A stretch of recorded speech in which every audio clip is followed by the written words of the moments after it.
الحمد للہ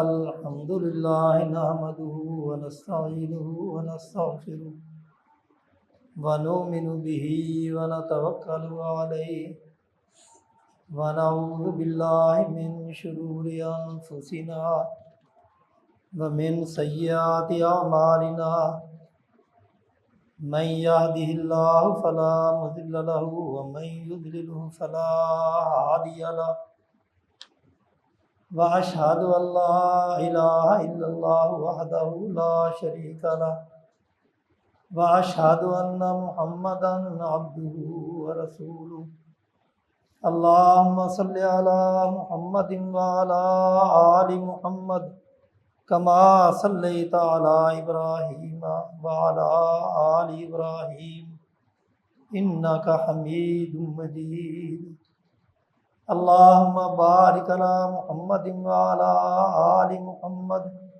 كما باركت على إبراهيم وعلى آل إبراهيم إنك حميد مجيد أما بعد فإن خير الحديث كتاب الله وخير الهدي هدي محمد صلى الله عليه وسلم وشر الأمور محدثاتها وكل محدثة بدعة وكل بدعة ضلالة وكل ضلالة في النار أعوذ بالله من الشيطان الرجيم بسم الله الرحمن الرحيم قل يا أيها الناس إني رسول الله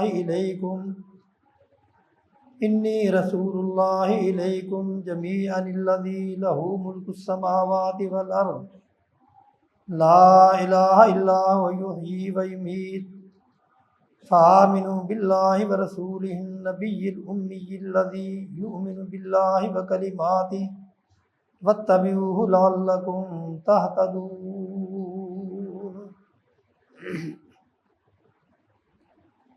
ہر قسم کی تعریفیں، بڑھائیں، کبریائیں اللہ وحدہ لا شریک کے لیے۔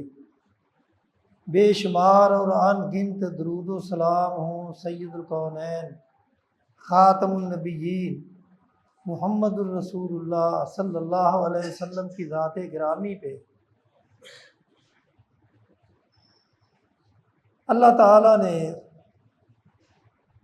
ہمیں جو پیغمبر رسول عطا کیے،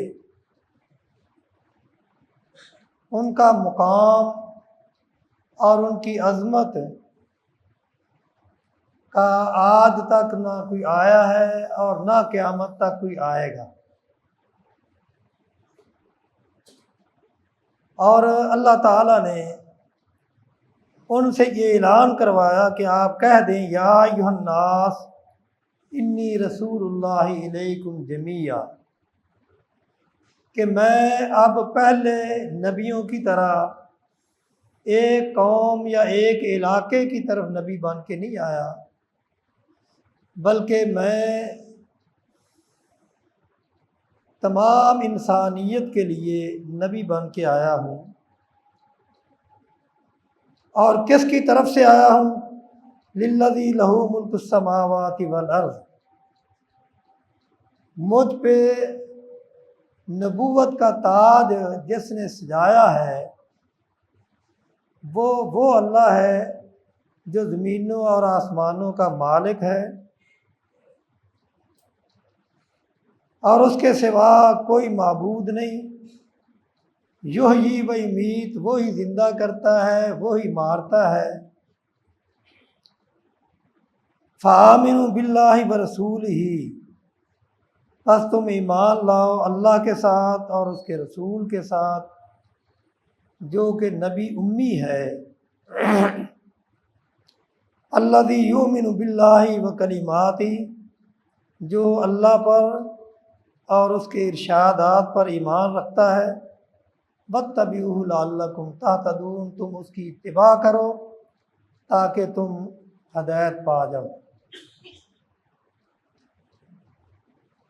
رسول اللہ صلی اللہ علیہ وسلم نے اپنے منصب کا بھی اعلان کر دیا اور اپنے مقام کا بھی اعلان کر دیا۔ تو اب سوال یہ پیدا ہوتا ہے کہ اتنا عظیم نبی، کیا اس کے کچھ حقوق بھی ہیں امت پر یا نہیں؟ تو اللہ تعالیٰ نے فرمایا کہ جب تمہیں اتنا عظیم نبی عطا کیا ہے تو پھر اس نبی کے تمہارے اوپر حقوق بھی ہیں۔ ان حقوق کو تم نے ادا کرنا ہے۔ اگر تم نے ان حقوق کو ادا نہ کیا تو یاد رکھو قیامت کے دن اللہ کے سامنے مجرموں کے گروہ میں کیے جاؤ گے، اور پھر تم نے جو وہاں جواب دینا ہے اس کی بھی تیاری کر کے آنا۔ تو وہ حقوق کیا ہے جو اللہ تعالیٰ نے اس امت پہ نبی کے رکھے ہیں؟ ان حقوق میں سے پہلا حق یہ ہے کہ یہ امت اس نبی کو اللہ کا بندہ اور اللہ کا رسول مانے۔ یعنی جہاں اللہ کا رسول ماننا ہے وہاں یہ بھی عقیدہ رکھنا ہے کہ وہ اللہ کا بندہ ہے۔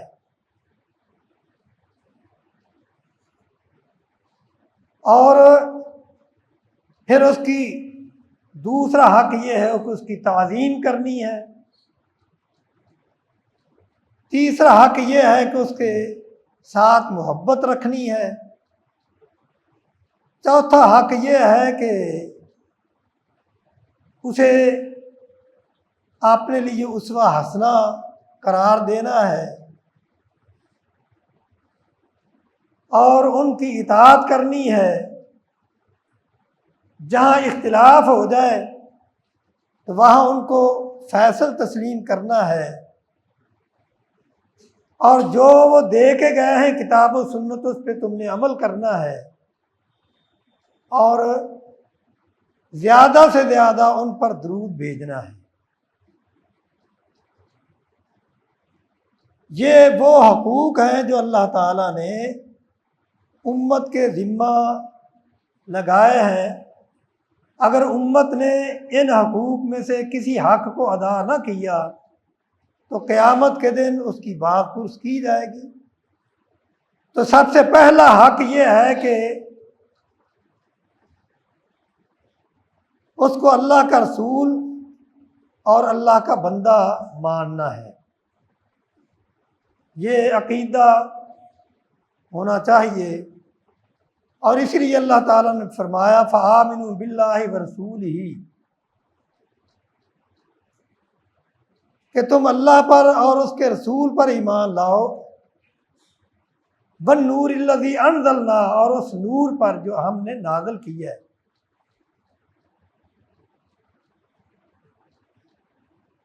واللہ بما تعملون خبیر، اور اللہ تعالیٰ تمہارے عمل سے باخبر ہے۔ اور دوسری آیت میں اللہ تعالیٰ نے اعلان کروایا کہ آپ یہ اعلان کر دیں کہ اے لوگوں، پہلے نبی کسی ایک علاقے کی طرف یا ایک قوم کی طرف آتے تھے، لیکن اللہ تعالیٰ نے مجھے قیامت تک کے لیے تمام انسانوں کی طرف نبی بنا کے بھیجا ہے۔ لہذا تمہارا کام یہ ہے کہ تم اس پہ ایمان لاؤ اور اس کی عزت کرو، ان کی تعظیم کرو۔ اور اس لیے حضرت ابو امامہ رضی اللہ تعالیٰ عنہ فرماتے ہیں کہ رسول اللہ صلی اللہ علیہ وسلم نے فرمایا طوبیٰ لمن رآنی وآمن بی وطوبیٰ سبع مرات من لم یرنی وآمن بی۔ ابو امامہ رضی اللہ تعالی عنہ فرماتے ہیں کہ رسول اللہ صلی اللہ علیہ وسلم نے فرمایا کہ آپ یعنی اس آدمی کے لیے ایک بشارت ہے جس نے مجھے دیکھا اور مجھ پہ ایمان لایا. یعنی آپ ایسا سمجھیں کہ رسول اللہ صلی اللہ علیہ وسلم نے صحابہ کو ایک خوشخبری سنائی کہ تمہارے لیے ایک خوشخبری ہے کہ تم نے مجھے دیکھا اور مجھ پر ایمان لائے.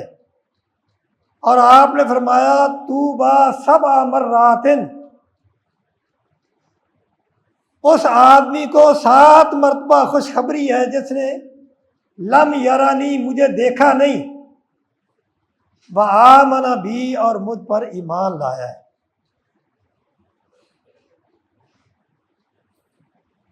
اور حضرت ابو ہریرہ رضی اللہ تعالیٰ عنہ فرماتے ہیں کہ رسول اللہ صلی اللہ علیہ وسلم نے فرمایا والذی نفس محمد بیدہ، کہ جس کے ہاتھ میں محمد صلی اللہ علیہ وسلم کی جان ہے، میں اس کی قسم اٹھا کے یہ کہتا ہوں لا یسمع بی من هذه الامة یہودی ولا نصرانی ثم يموت ولم يؤمن بالذی ارسلت به الا كان من اصحاب النار. آپ نے فرمایا کہ اے لوگو یہ بات سن لو، لا یسمع بی احد من هذه الامة،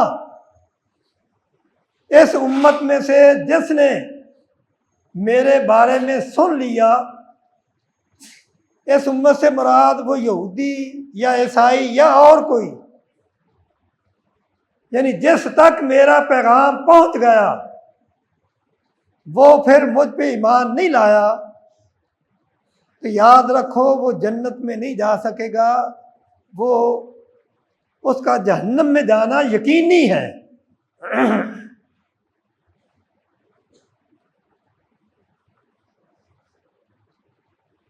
اور آپ نے بڑے باشگاف انداز میں اللہ کا یہ پیغام سنایا کہ اے لوگو میں اللہ کا رسول بھی ہوں، اللہ کا بندہ بھی ہوں. اللہ تعالیٰ فرماتے ہیں سبحان الذی اسری بعبدہ لیلا من المسجد الحرام الی المسجد الاقصی. یعنی یہاں اللہ تعالیٰ فرماتے ہیں کہ پاک ہے وہ ذات جس نے اپنے بندے کو رات کے وقت سفر کروایا. یعنی یہاں اللہ تعالیٰ نے اپنا بندہ کہا ہے، اور جب ہم کلمہ پڑھتے ہیں، یعنی کوئی آدمی بھی اگر کلمہ پڑھ کے اسلام میں داخل ہونا چاہتا ہے تو اس کے لیے بھی یہ لازم ہے کہ وہ اس بات کا اقرار کرے اشہد ان لا الہ الا اللہ و اشہد ان محمدً عبدہ و رسولہ. یعنی بندہ پہلے ہے، پہلے بندے کا اقرار کرو، پھر اللہ کے رسول ہونے کا اقرار کرو. اور کتنی آیات ہیں جن میں اللہ تعالیٰ نے اپنے پیغمبر کی زبانی یہ اعلان کروایا ہے اے میرے پیارے پیغمبر آپ کہہ دیں قل انما انا بشر مثلکم یوحی الی انما الہکم الہ واحد فاستقیموا الیہ واستغفروہ وویل للمشرکین. اے پیارے پیغمبر آپ کہہ دیں کہ لوگو انما انا بشر مثلکم، میں بھی تمہارے جیسا انسان ہوں، جس طرح تمہاری ضروریات ہیں اسی طرح میری بھی ضروریات ہیں. جس طرح تم اللہ کے محتاج ہو اسی طرح میں بھی اللہ کا محتاج ہوں. جس طرح تم اللہ کی مخلوق ہو میں بھی اللہ کی مخلوق ہوں. انما انا عبد فقولوا عبداللہ ہے، فقولوا عبداللہ ورسولہ، میں اس کا بندہ ہوں، لہذا تم بھی مجھے یہ کہو کہ اللہ کا بندہ اور اس کا رسول ہے۔ یعنی یہ عقیدہ رکھنا کہ آپ اللہ کے بندے ہیں، یہ عقیدہ نہیں کہ احد اور احمد ایک ہی ہے۔ احمد اور احد میں فرق ہے، احد خالق ہے اور احمد مخلوق ہے۔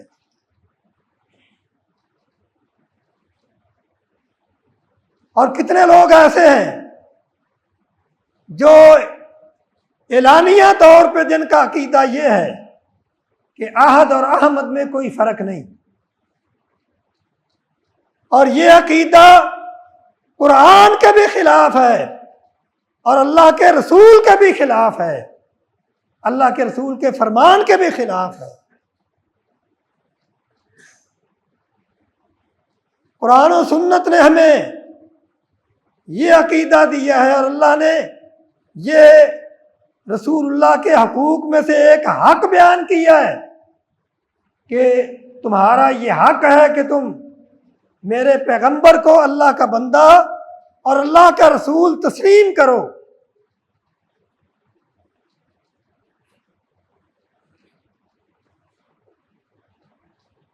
اور اسی لیے اللہ تعالیٰ نے آپ سے یہ اعلان کروایا کہ آپ یہ کہہ دیں کہ میں اللہ کا بندہ ہوں۔ تبارک الذی نزل الفرقان علی عبدہ لیکون للعالمین نذیرا۔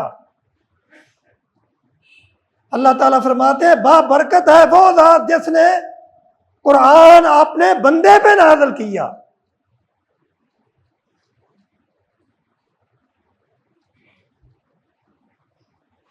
اور کتنے مقامات پہ اللہ تعالیٰ نے اس بات کا اعلان کیا ہے کہ میرا پیغمبر، میرا رسول، میرا بندہ ہے، میں اور وہ ایک نہیں، میں خالق ہوں۔ مقام ان کا بہت اونچا۔ اللہ تعالیٰ فرماتے ہیں وَرَفَعْنَا لَكَ ذِكْرَكَ، اے پیارے پیغمبر میں نے آپ کا ذکر بہت بلند کیا ہے، اور میں نے یہ اعلان کیا ہے کہ جب اذان میں اشہد ان لا الہ الا اللہ کہا جائے اس کے ساتھ اشہد ان محمد بھی کہا جائے، اشہد ان محمد رسول اللہ کہا جائے، اس وقت تک اذان مکمل نہیں ہوگی جب تک کہ میرے نام کے ساتھ آپ کا نام نہیں ہوگا۔ لیکن اتنا مقام، اتنا شان دینے کے باوجود میں خالق ہوں اور آپ مخلوق ہیں۔ خالق اور مخلوق کا یہ فرق باقی ہے۔ لہذا یہ عقیدہ رکھنا کہ احمد اور احد ایک ہے، یہ عقیدہ اسلام کے خلاف ہے، قرآن کے خلاف ہے، رسول اللہ صلی اللہ علیہ وسلم کے فرمان کے خلاف ہے۔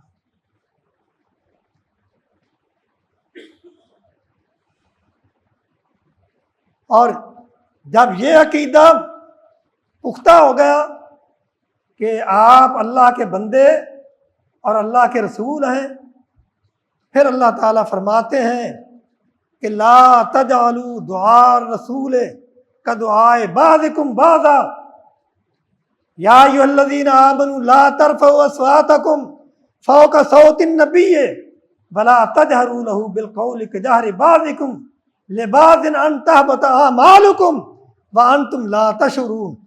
اے میرے نبی کے ماننے والوں،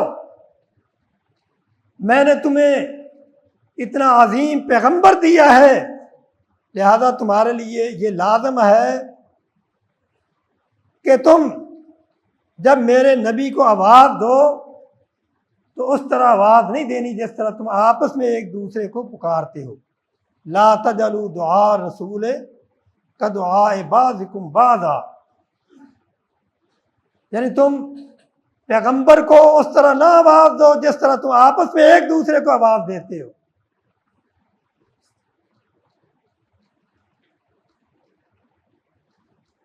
یا ایھا النبی انا ارسلناک شاہدا ومبشرا ونذیرا لتؤمنوا باللہ ورسولہ وتعزروہ وتوقروہ وتسبحوہ بکرۃ واصیلا۔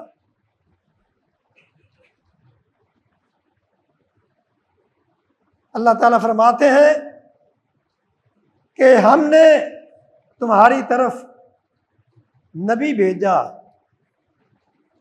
اور ان کو شاہد اور نذیر بنا کے بھیجا، تو تمہارے لیے کیا ہے؟ لتؤمنوا باللہ ورسولہ، تم اللہ پر بھی ایمان لاؤ، اللہ کے رسول پر بھی ایمان لاؤ، وتعزروہ وتوقروہ، تم اپنے پیغمبر کی تعظیم کرو، ان کی توقیر کرو، ان کی تکریم کرو، ان کی عزت کرو، وتسبحوہ بکرۃ واصیلا، اور صبح شام اپنے رب کی تسبیح بیان کرو۔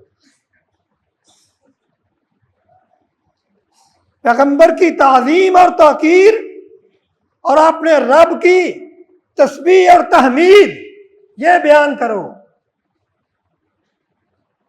یا ایھا الذین آمنوا لا ترفعوا اصواتکم فوق صوت النبی، اے ایمان والو تمہاری آوازیں نبی کی آواز سے اونچی نہیں ہونی چاہیے۔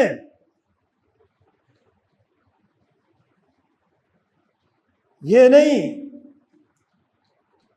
کہ یہ عقیدہ رکھنا کہ نبی بھی ہمارے پاس موجود ہے اور شور بھی جب مچائے جانا۔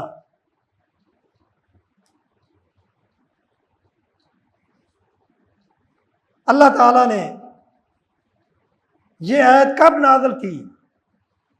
حضرت رسول اللہ صلی اللہ علیہ وسلم کے پاس بنی تمیم کا ایک وفد آیا اور انہوں نے آپ سے یہ کہا کہ اے اللہ کے رسول ہمارا کوئی امیر مقرر کر دیں۔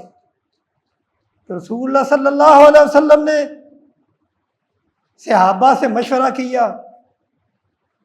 ابو بکر رضی اللہ تعالیٰ عنہ نے مشورہ دیا کہ اے اللہ کے رسول آپ ان کا امیر کا بن معبد کو بنا دیں۔ اور حضرت عمر رضی اللہ تعالیٰ عنہ کہنے لگے اے اللہ کے رسول کا بن معبد درست نہیں، وہ موضوع نہیں ہے ان کے لیے امیر، آپ اقرا بن حابس کو ان کا امیر بنا دیں۔ اب جب حضرت عمر نے حضرت ابو بکر رضی اللہ تعالیٰ عنہ کی رائے کی مخالفت کی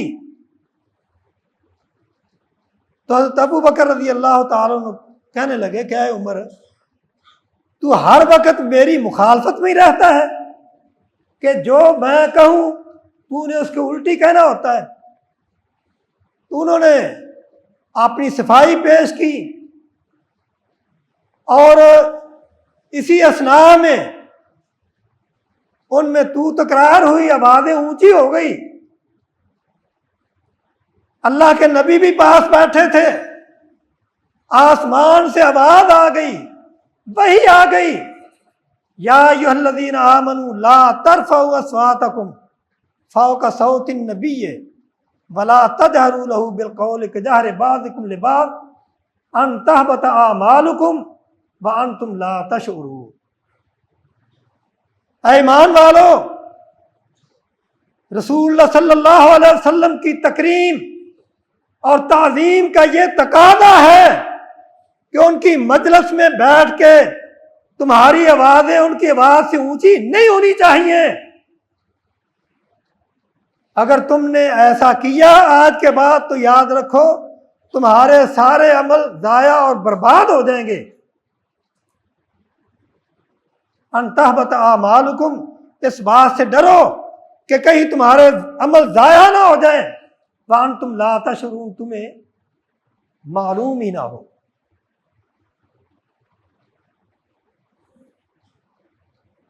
اور یہ بات اس مجلس میں بیٹھے ہوئے ایک اور صحابی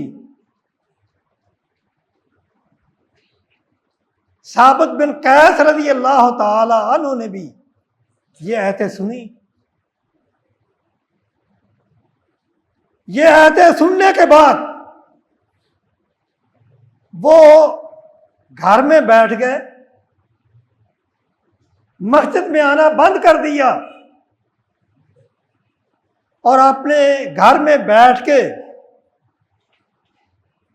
افسوس کرنے لگے کہ کہیں ایسا تو نہیں ہو گیا کہ میری آواز تو اتفاقاً قدرتی طور پہ طبی طور پہ میری آواز بلند ہے، جب میں بولتا ہوں تو میری آواز اللہ کے رسول کی آواز سے اوپر چلی جاتی ہے، بلند ہو جاتی ہے، کیا میں بھی اس وحی کا مخاطب تو نہیں؟ یعنی جو اس آیت میں تنبیہ کی گئی ہے، کیا میں بھی تو ان لوگوں میں نہیں آ گیا؟ گھر بیٹھ کے مسجد میں آنا بند کر دیا۔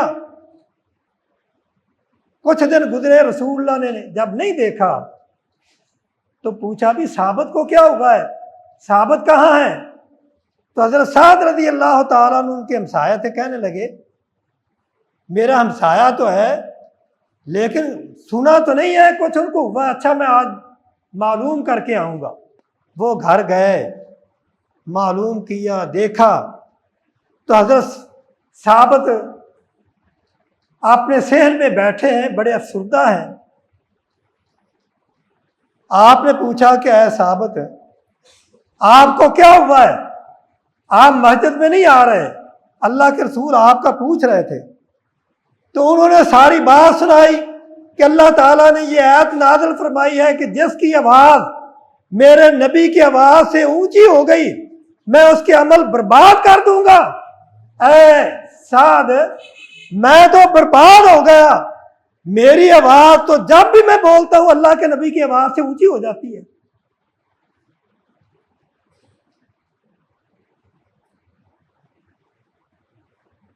تو حضرت سعد رضی اللہ تعالیٰ عنہ واپس گئے، جا کے رسول اللہ کو بتایا کہ اللہ کے رسول ثابت کے نہ آنے کی وجہ یہ ہے۔ تو آپ نے فرمایا کہ اے سعد ثابت کو جا کے کہہ دو وہ ان لوگوں میں نہیں ہے، وہ تو جنتی ہیں، ان کو کہو وہ مسجد میں آئے، یہ آیت ان کے لیے نہیں۔ یعنی آپ اندازہ لگائیں کہ ان کے دلوں میں رسول اللہ صلی اللہ علیہ وسلم کا کتنا احترام تھا۔ کیا ہمارے دلوں میں یہ احترام ہے؟ ہم تو ہمارے دوست اپنی مجلسوں میں بلا کے پھر لاؤڈ سپیکر پہ اونچی اونچی خود بول رہے ہوتے ہیں، حالانکہ جہاں اللہ کا نبی صلی اللہ علیہ وسلم موجود ہو وہاں کسی مسلمان کو اونچی آواز سے، ان کی آواز سے زیادہ آواز کرنا یہ جائز نہیں۔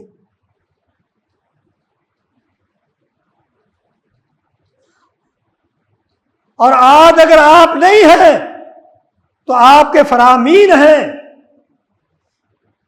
آج آپ کی عزت کس میں ہے کہ جو آپ دین لے کے آئے اس دین کو مکمل دین تسلیم کیا جائے، اس کے اندر نہ کمی کی جائے نہ اضافہ کیا جائے۔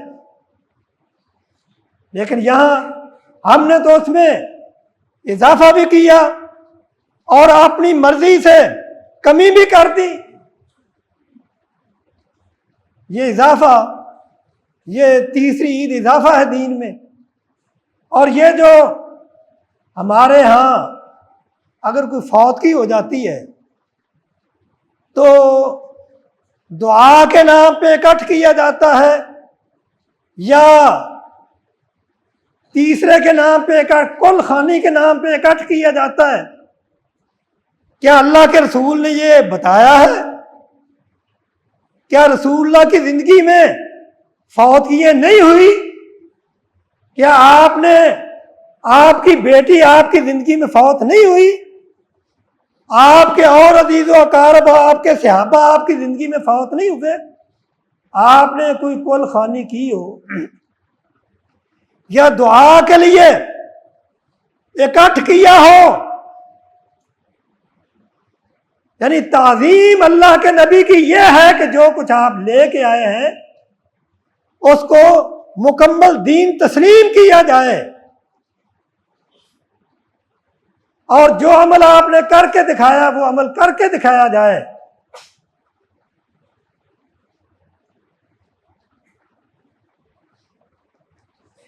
فالذین آمنوا بہ وعزروہ ونصروہ، یعنی جو ایمان لائے ہیں وہ نبی کی تعظیم بھی کرتے ہیں، نبی پہ ایمان بھی لاتے ہیں، نبی کی اتباع بھی کرتے ہیں۔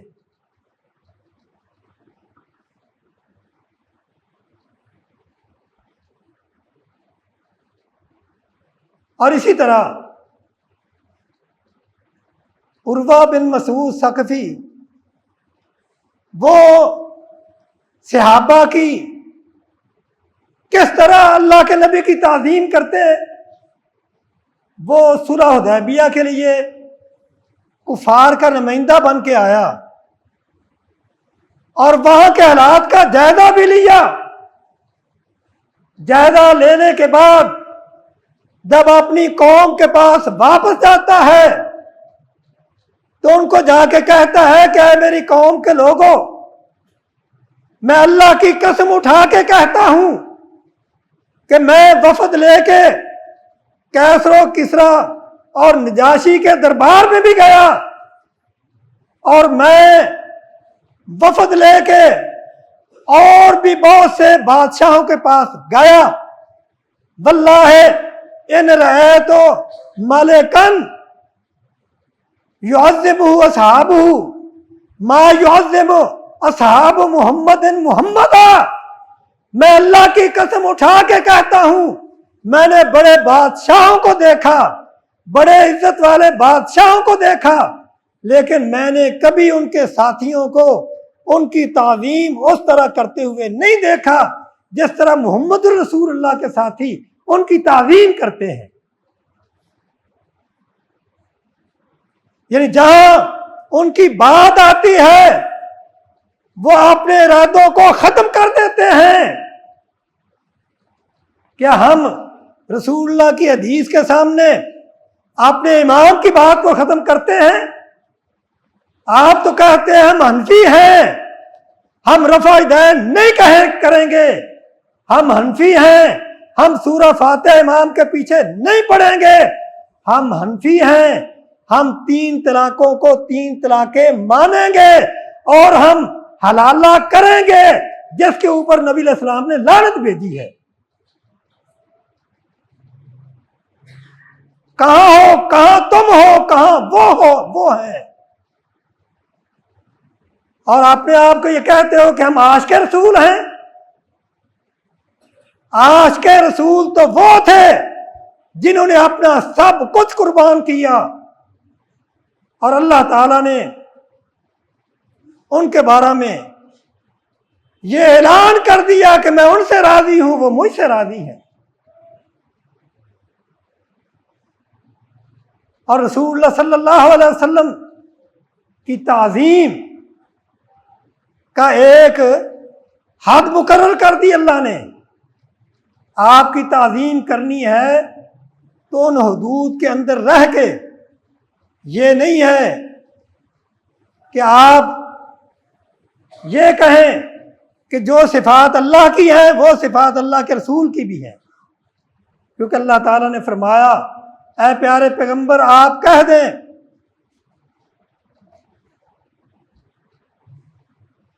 قُلْ لَا أَقُولُ لَكُمْ عِندِي خَزَائِنُ اللَّهِ وَلَا أَعْلَمُ الْغَيْبَ، آپ کہہ دیں کہ اللہ کے خزانے میرے پاس نہیں ہیں۔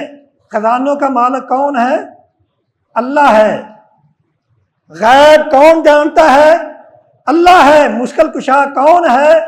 اللہ ہے۔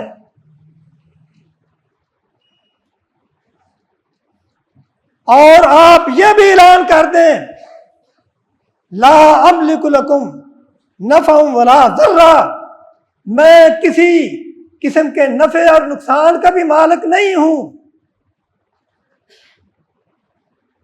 اور اگر میں غیب جانتا تو میں اپنے لیے اچھائیاں جمع کر لیتا۔ یعنی تعظیم اسی طرح کرنی ہے جس طرح اللہ کے نبی نے بتائی ہے، یا اللہ نے جو حد مقرر کی ہے اس کے اندر رہ کے آپ کی تعظیم کرنی ہے۔ رسول اللہ صلی اللہ علیہ وسلم نے فرمایا کہ لا تطرونی کما اطرت النصارى ابن مریم، تم میری تعظیم اس طرح نہ کرو جس طرح عیسائیوں نے مریم کے بیٹے کی۔ میں اللہ کا بندہ ہوں، تم میرے بارے میں یہی کہو کہ آپ اللہ کے بندے ہیں اور اللہ کے رسول ہیں۔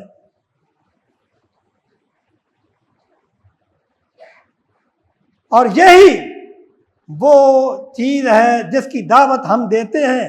ہم یہ کہتے ہیں کہ اللہ کے رسول صلی اللہ علیہ وسلم کا مقام بہت اونچا ہے، لیکن ہمارے لیے یہ لازم ہے کہ ہم اپنی بات کو ان کی بات کے سامنے نیچا کر دیں۔ جہاں اللہ کے رسول کا فرمان آ جائے پھر کسی اور کی بات نہیں، عمل ہوگا تو اللہ کے رسول کی بات پہ عمل ہوگا۔ اللہ تعالی ہمیں عمل کرنے کی توفیق عطا فرمائے۔ وآخر دعوانا الحمدللہ۔